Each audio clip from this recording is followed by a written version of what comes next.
Alright, today we're going to be replacing the Simplex mechanical access control handle.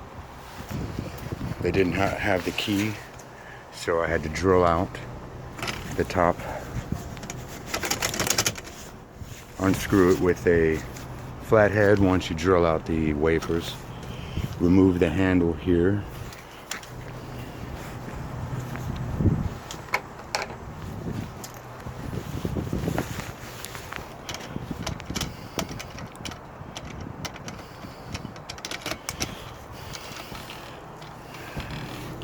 remove the handle by putting the spanner wrench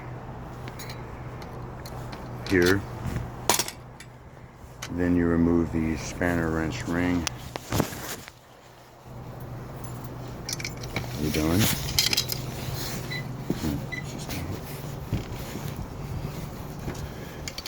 Insert the spanner wrench like so and spin it around.